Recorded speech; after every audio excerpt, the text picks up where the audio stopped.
1, 2, 3, 4. The Brutally Delicious Podcast. The Brutally Delicious Podcast. The Brutally Delicious Podcast. The Brutally Delicious Podcast.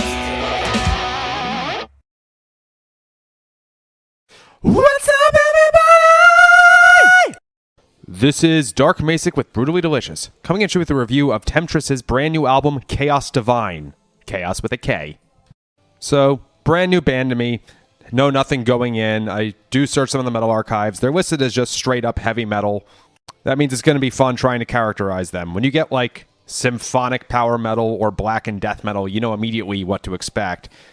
Heavy metal can mean a whole lot. Could mean Black Sabbath, could mean Judas Priest, could mean Modern Avenged Sevenfold.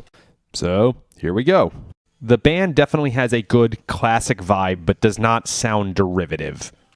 It is female-fronted, which definitely gives it a more modern edge. There weren't a ton of early metal bands with female vocalists. Musically, though, the first two bands that came to mind were Pagan's Mind and Gravedigger. They're not as progressive as Pagan's Mind, and they're not as speed metal as Gravedigger, but some weird, Venn diagram center of the two of them. So to get into some songs, the title track, really good vocals here. Comparing them to Gravedigger again, except I need to say this singer is awesome. I've often viewed Gravedigger's vocals as kind of intentionally campy. This person can actually wail. I think it was this track in particular where I heard it and thought, they sound maybe a bit like a toned down Unleash the Archers. Unleash the Archers is a full-fledged power metal band. This one is more middle of the road. But the vocals kind of reminded me of Britney Slay's. There's a really good drum sound on this album. I think that's the main reason why I was comparing them to Pagan's Mind. Moving on to some other good tracks. The Path. I thought this was a really good song. I need to re-listen to it with the lyrics in front of me. I think this song would benefit a lot from a lyric video. The vocal delivery is very strong, very emotive. I can tell it's a good heartfelt piece about life or growth or maybe relationships, but it's hard to grok which one of those it is on a first listen. Moving on to the song Revenge. There's a good section here. I don't know what to call it. It happens around 1 minute, 15 seconds in. I don't know that this is the chorus or the pre-chorus.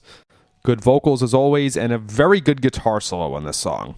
It hits me around this point that this is a back-heavy album.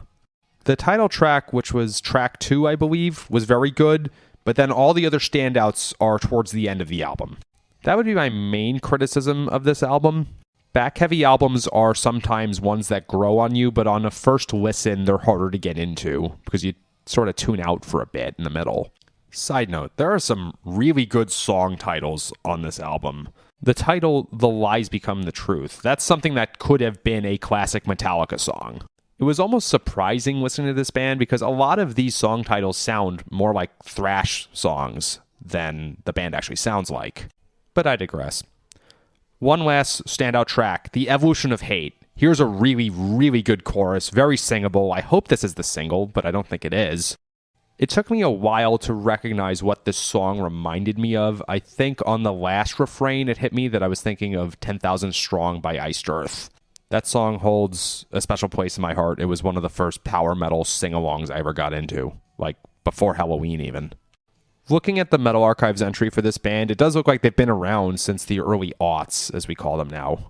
First full-length album was 2003. In that context, I would have to say that for a band 20 years in, this is surprisingly fresh and original. I don't know whether these are rehashed from previous albums, but I did not get that vibe. Again, classic but not derivative. I got a fun day of Spotify ahead of me. Rock on, dudes. Ever wonder what a punch from Elton John feels like? Or how you'd cope with having turned down the chance to be in Nirvana? Or what signal Keith Richards gives when he wants you to get the hell out of his hotel room? Fans of Too Much Effing Perspective don't have to wonder, because they've heard these exact stories and a jillion others on our podcast. I'm Alex Hoffman, former tour manager for Radiohead. And I'm musician and comedy writer Alan Keller. On the TMEP show, we get guests like Nancy Wilson from Heart, Jeremiah Freites from the Lumineers, and Modern Family's Julie Bowen to tell us things they may have only shared with their therapist, clergy, or a TMZ stringer. So join us on Too Much Effing Perspective. That's EFFING Perspective. The only podcast you crank up to 11.